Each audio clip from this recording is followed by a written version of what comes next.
निशा की शादी को 6 महीने ही हुए थे, पर इन 6 महीनों में उसकी फ्रस्ट्रेशन ऐसी दिख रही थी मानो कि उसकी शादी को 60 साल हो गए हो। आज शाम 5 बजे तुम मुझे मिल रही है, सीसीडी में पहुंच जाए या कहीं भी। तुझे जो ऑर्डर करना हो, जो खाना पीना हो खा लेना, बिल मैं दे दूंगी। बस तू मुझसे मिल ले यार, प्लीज। अरे अरे अरे, ये कैसी बातें कर रही है तू? क्या चल रहा है तेरे दिमाग में? जितना मैं तुझे जानती हूँ, तुझे तो लड़के ही पसंद थे। मेरा मतलब है कि तुझे अगर लड़कियों में भी इंटरेस्ट है तो भी मुझे उससे प्रॉब्लम नहीं। वो तेरी पर्सनल चॉइस है, पर मुझे लड़कियों में इंटरेस्ट नहीं है बहन। मैं नितिन के साथ बहुत खुश हूँ और मेरे 5 साल का रिलेशनशिप तुझसे छुपा हुआ भी नहीं है। तो तुझे अगर कुछ एक्सप्लोरर करना है तो तू बाहर कर, पर तू एक्सप्लोर कर ही क्यों रही है? तेरी तो शादी हो चुकी है। और कोई टिप्पणी? और कोई ज्ञान? नहीं, ज्ञान क्या दूंगी?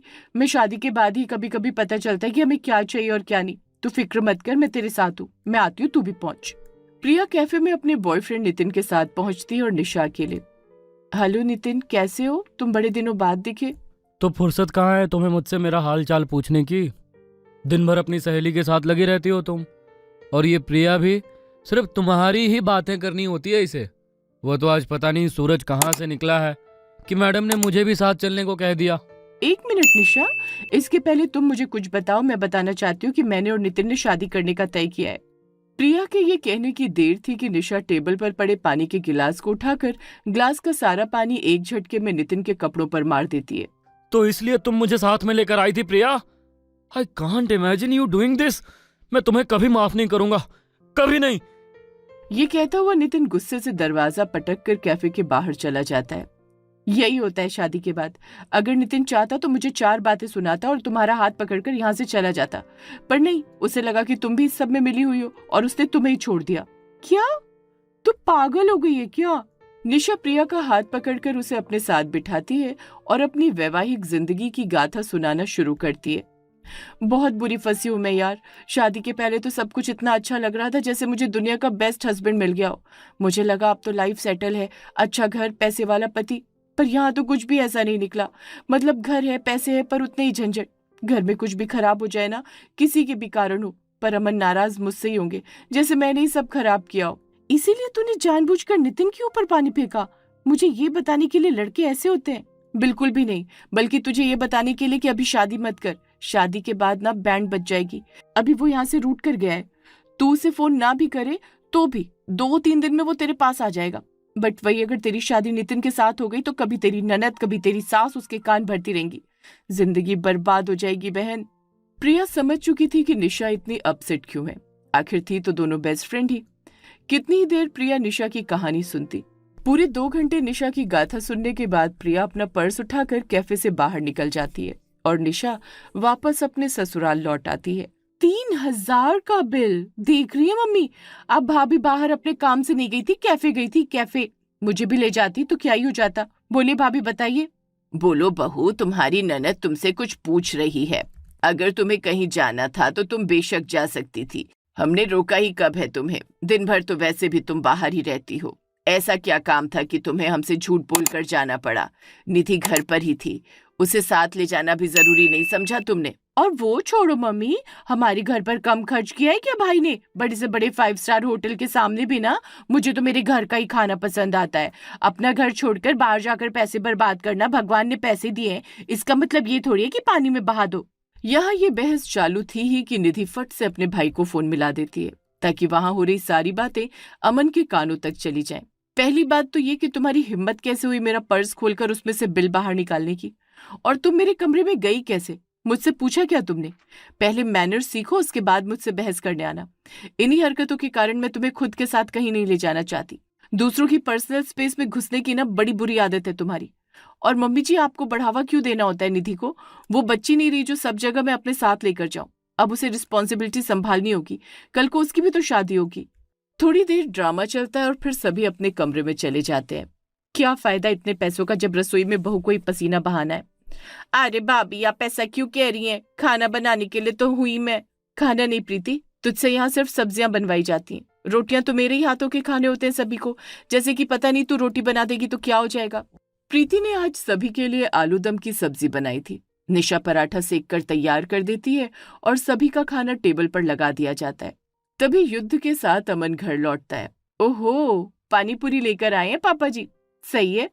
आंटी जी को आज खट्टा खाने का जी हो रहा था ना भाभी, लो खट्टा हाजिर हो। मान गए पापा जी, पति हो तो आप जैसा। निशा घर का माहौल हल्का करना चाह रही थी। सभी लोग हॉल में पानी पूरी खा रहे होते हैं कि तभी अमन इशारे से निशा को अपने कमरे में बुलाता है। बोलो क्या हुआ? मेरी बहन शादी के बाद भी वैसे ही रहेगी जैसे अभी है। एक बिल ही तो निकाला था उसने तुम्हारे पर्स से, पैसे तो चुरा नहीं लिए। ओहो, तो आग लगाकर मैडम बाहर पानी पूरी उड़ा रही हैं। आग नहीं लगाया उसने, उसके लिए नया फोन लेकर आया हूं मैं। फोन खराब है बेचारी का खुद ब खुद। इसकी रिप्लाई में जो आपकी माँ ने प्रवचन सुनाया वो शायद आप नहीं सुन पाए होंगे, क्योंकि ये फोन इतना अजीब है कि मेरी बोली पर ही मिलता है और दूसरों की बोली आते ही कट जाता है ना? सब समझ रही हूँ मैं अमन। तुम्हें मेरे साथ रहना ही नहीं है तो डायरेक्टली बोलो ना कि तुम्हें डिवोर्स चाहिए। कभी अपनी माँ कभी अपनी बहन का सहारा क्यों लेते हो? निशा अपनी अलमारी खोलकर अपने कपड़े निकालकर बैग में भरना शुरू कर देती है। वक्त देख रही हो तुम? इस वक्त जाओगी यहां से ताकि मोहल्ले वाले चार बातें सुनाए मुझे? प्रीति अपने घर ही जा रही होगी, उसके साथ निकलूंगी तो किसी को पता भी नहीं चलेगा कि मैं इस घर को छोड़कर अपने मायके जा रही हूँ। तो अपनी इज्जत की ना तुम फिक्र मत करो। और फ्रस्ट्रेटेड होकर निशा प्रीति के साथ घर से निकल जाती है। ये सही नहीं है भाभी, 6 महीने की शादी में आपका टूटता हुआ घर मुझसे ना देखा जाएगा। क्या बोलूं प्रीति मैं, अब तेरा हिसाब किताब तेरी मेरी सास ही करे तो बढ़िया है, क्योंकि पता नहीं अब मैं लौटूंगी कि नहीं। चल अपना ख्याल रख। अपने घर वालों को कारण ना बताकर निशा अपने मायके में 1 हफ्ता गुजार देती है।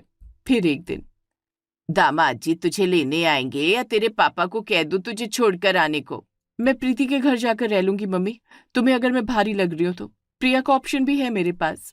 अरे नहीं नहीं बेटा, वो बात नहीं है, मतलब तू अचानक आई थी, साथ में दामाद जी भी नहीं दिखे, तो वही सब ठीक तो है ना? माँ के पूछते ही निशा की आंखों से झरझर आंसू बहने लग जाते हैं और वो सारी कहानी अपनी माँ को सुना देती है। पागल है क्या? पिछले इतने दिनों से तेरे साथ ये सब हो रहा था। तू प्रिया को बताई, अपने घर में काम करने वाली प्रीति को बता सकती है, अपनी सहेली को बता सकती है, पर तूने अपनी माँ को बताना जरूरी नहीं समझा। अरे बेटा, वो भी तेरी उम्र की बच्चियां हैं, घर संसार नहीं देखा है उन्होंने, पर मैंने देखा है ना। ऐसे मामले में ना सास और ननद से झगड़ा फायदेमंद नहीं होता। 6 महीने हुए शादी को, अभी तो हनीमून पीरियड में है तू। दामाद जी को काबू कर ले, फिर सब कुछ तेरे हाथ में ही होगा। निशा रेड कलर का पटियाला सूट पहनकर कानों में झुमका सजाकर अपने पति के दोस्त की ऑफिस में जॉब मांगने जाती है। भाई क्या बात हो गई? भाभी मेरे ऑफिस में जॉब मांगने आई हैं। Is everything all right? What? Nisha भी हद है। वेट, आ रहा हूं मैं। अमन भागता हुआ राकेश के ऑफिस में पहुंचता है। उसकी नजर निशा पर पड़ती है। हाईलाइटेड हेयर, डीप बैक की कुर्ती और उसके पैरों में हील की सैंडल। अमन तो जैसे वहीं अटका रह जाता है। निशा? यस, तो आप भी पैनल का पार्ट है? I am ready, you can start. तुम्हें इंटरव्यू देने की क्या जरूरत है निशा? जरूरत है सर, आई नीड वर्क। कभी कभी खुद को डिस्ट्रैक्टेड रखने के लिए आपको काम करना बहुत जरूरी होता है। राकेश दोनों मियाँ बीवी को वहीं छोड़कर ऑफिस से बाहर निकल जाता है। अमन निशा के करीब जाता है और उसके बालों को छूता है। बहुत अलग सी लग रही हो तुम आज। अपने ऑफिस के एम्प्लॉय के इतने करीब आना सही नहीं है सर। घर चल रही हो तुम? अब से प्लीज मम्मी या निधि से कुछ मत कहना। उनका नाम आते ही पता नहीं क्या हो जाता है मुझे। निशा इस बार इरिटेट नहीं होती और अपना ध्यान अमन पर ही रखती हुई उसके गालों पर एक छोटा सा किस देकर ऑफिस से बाहर चली जाती है। अमन निशा को उसके मायके से वापस ले आता है। अगली सुबह टिफिन तैयार कर उसके अंदर एक छोटा सा लव नोट डालकर निशा अमन को देने जाती है। You know, food is the oldest love language. Hi, क्या बात है, साड़ी अच्छी दिख रही है तुम पर। तुम्हारे साथ मैं भी तो ऑफिस जा रही हूँ। तुम ऑफिस? हाँ, मैं नहीं चाहती कि मम्मी जी और निधि को मेरे कारण प्रॉब्लम हो, कॉज उनके दुख से तुम्हें दुख होता है। दिन भर की रोटियां सेक दी हैं मैंने। अपने पति और ससुर के साथ निशा ऑफिस के लिए निकल जाती है। हाँ मम्मी, मैं ऑफिस में हूँ। तो यहाँ भी तुझे आराम नहीं करना। ऑफिस किचन में जा, अपने पति के लिए कुक से कहकर उसकी पसंद का खाना बनवा। ये तो अच्छा आइडिया दिया तुमने मम्मी।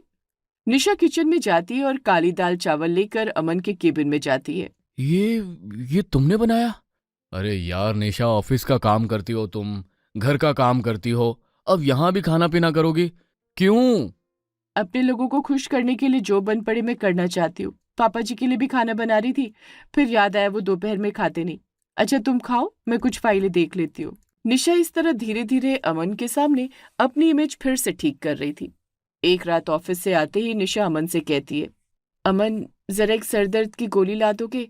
वो ना मेरा सर दर्द से फटा जा रहा है। एक क्लाइंट को मनाने में ना बहुत माथापच्ची हो गई आज। अच्छा नहीं, तुम भी तो थके हुए हो, मैं ही दवा ले आती हूँ, फिर जाकर रात के खाने की तैयारी भी तो करनी है। प्रीति के हाथ की रोटियां कोई खाना नहीं चाहता, गर्म रोटियां बनानी होगी, वरना मम्मी जी को ठंडे पराठे खाने पड़ेंगे और उन्हें क्या लगेगा कि बहू के होने का क्या ही फायदा। तुम कोई रोबोट नहीं हो निशा। हिल की सैंडल पहनकर ऑफिस से यहाँ से वहाँ भागते रहना, दोपहर में हमारे लिए खाना बनाना, क्लाइंट के साथ माथा पच्ची करना। आई नो तुम्हारे भी पैर दुख जाते होंगे, तुम भी थक जाती हो, मेंटली फिजिकली दोनों तरीके से। और उसमें भी घर से ऑलरेडी तुम पराठे बना कर जाती हो, अब लौटने के बाद फिर काम करोगी। आज तुम्हारे केबिन में 10 कॉपी गई है। समझ सकता हूँ मैं तुम्हारे सर में कितना दर्द हो रहा है। दवाई लेकर आता हूँ, दवाई खाओ और सो जाओ। और तुम्हें कुछ खाना हो तो बताओ, मैं मंगवा देता हूँ। नहीं नहीं अमन, दवाई मैं ऑनलाइन मंगवा लेती हूँ, छोड़ो, 10 मिनट में ठीक लगने लगेगा। फिर मैं सबके लिए पराठे सेक दूंगी। बस 10 मिनट तुम जरा बाहर देख लेना, मैं लेट जाती हूँ। मुस्कुराती हुई निशा चद्दर ओढ़कर मस्ती से सो जाती है, क्योंकि उसे पता था कि अब बाहर उसकी ननद और उसकी सास उसकी चुगली अमन से लगाने वाली है। क्या हुआ शादी करके भैया, क्या ही फायदा मिल रहा है तुम्हें? बीवी आते ही सो जाती है, सुबह तुम्हारे पास बैठती नहीं, रात में तुम्हारे पास होती नहीं है। मम्मी बताओ। तो हमारे पास कौन सी होती है बेटा, यहाँ नंदो की शादी के लिए तैयारी करने की जिम्मेदारी भाभी की होती है, पर तेरी भाभी को दिन भर ऑफिस में होना होता है। ये तो अच्छा कह दिया मम्मी तुमने। अगर वो घर पर रहती थी तो तुम और निधि कहते थे कि वो तुम दोनों का दिमाग चाटती है, घर में कलेश करती है, इसलिए उसने ऑफिस में आकर मेरी मदद करनी शुरू कर दी। और ऐसा तो है नहीं कि ऑफिस से आने के बाद वो काम नहीं करती। वहां पर दोपहर को मेरे खाने की तैयारी करना, शाम को पापा के लिए चाय नाश्ता, मेरे लिए चाय नाश्ता, सब कुछ वही देखती है। और यहाँ से भी तो पराठे बनाकर ही जाती है ना, और रात को भी आकर काम कर ही लेती है। आज उसके सर में दर्द हो गया तो ये तुमसे नहीं हुआ कि निधि तुम जाकर पराठे बना लो। अब तो मुझे लग रहा है इस घर में जो भी हो रहा था ना, उसका कारण निशा तो बिल्कुल नहीं थी। अपने कमरे में लेटी हुई निशा का ध्यान हॉल से आ रही आवाज पर ही था। वो तो चाहती ही थी अपनी ननद और सास की क्लास लगाना। जैसे जैसे दिन बीत रहे थे, निशा की मुट्ठी में अमन आते जा रहा था। मैं क्या सोच रही थी अमन, बड़े दिनों से हम शॉपिंग पर नहीं गए, तो आज बाहर चले? हाँ चलते हैं। मम्मी और निधि से भी पूछ लेता हूँ मैं। ऐसे कैसे इतनी जल्दी सारा मैटर सॉल्व होने दूंगी मैं अमन? नहीं, वही तो नहीं करना ना। तुम तो जानते हो मम्मी का नेचर, हम हमारे साथ जाएंगे ना तो कुछ भी नहीं खरीदेंगी। निधि को हम साथ ले जा सकते हैं, पर ऐसे में मम्मी घर पर अकेली रह जाएंगी और आजकल उनकी तबीयत थोड़ी ठीक नहीं रहती। इसलिए मैंने प्लान किया कि हम और तुम शॉपिंग पर जाएं और उन दोनों के लिए कुछ ना कुछ स्पेशल खरीद कर लेकर आए, और पापा के लिए भी शॉपिंग हो जाएगी। एक्चुअली ना पंडित जी ने एक लड़के की फोटो भिजवाई थी, तो जरा सामने से मैं उस लड़के को देखना चाह रही थी। अब आजकल तो तुम जानते हो फिल्टर का जमाना है। अपनी ननद की शादी ऐसे ही तो कर भी नहीं दूंगी मैं। एबीसी ज्वेलर्स शोरूम का मालिक है, निधि के लिए कुछ खरीद भी लेंगे और उससे सामने से मिल भी लेंगे। भाई मानना पड़ेगा, बिजनेस में आते आते बिजनेस वुमेन बन गई हो तुम पक्की। चलो तैयार हो जाओ, चलते हैं। निशा और अमन शॉपिंग पर निकल जाते हैं। अपनी ननद के लिए पेंडेंट और इयररिंग्स, अपनी सास के लिए कंगन और ससुर के लिए कपड़े लेकर निशा घर लौटकर सीधा अपने कमरे में चली जाती है। ये भाभी पूरी 2.5 घंटे के बाद लौटी है, जरा देखो तो अंदर क्या कर रही है।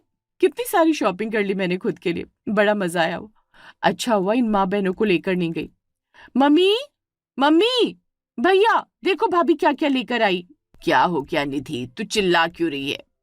तुम्हारी बहू लाखों रुपए उड़ाकर आई है और हमारे लिए क्या लेकर आई? Carry bag. देख लो भैया, ये तुम्हारी बीवी और तुम्हारी भी जुबान नहीं खुली कि मेरे लिए छोड़ो मम्मी के लिए कुछ ले लेते। ये सारा गोल्ड तुम्हारे लिए ही आया है, और कंगन मम्मी के लिए, और बाकी पापा के लिए भी गिफ्ट्स है। इवन मेरे लिए भी वॉच लिया। निशा ने कुछ नहीं लिया तो खुद के लिए।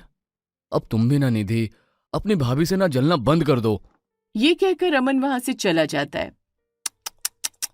सो सैड ना मम्मी जी। अभी तो मैंने अमन को ये बताया ही नहीं है कि मैं माँ बनने वाली हूँ। बस ये कहने की देर है, फिर कौन माँ कौन बहन। अमन मेरी बातों को अभी इतना मानने लगा है कि मैं चाहूं तो उसके साथ घर से सेपरेट हो सकती हूँ, पर मैं ऐसा नहीं करूंगी मम्मी जी, क्योंकि मेरी माँ ने मुझे ऐसी परवरिश नहीं दी है। सास बहू के बीच में अनबन चलती है, पर वो बात इतनी भी नहीं बढ़ जानी चाहिए कि सास और ननद मिलकर बहू को घर से रफा दफाई कर दे। जब मैं अमन से नाराज होकर गई थी, आपने मुझे कॉल तक नहीं किया, और निधि अमन की दूसरी शादी के सपने सजाने लगी। ये तो है ही घर फोड़ने वाली।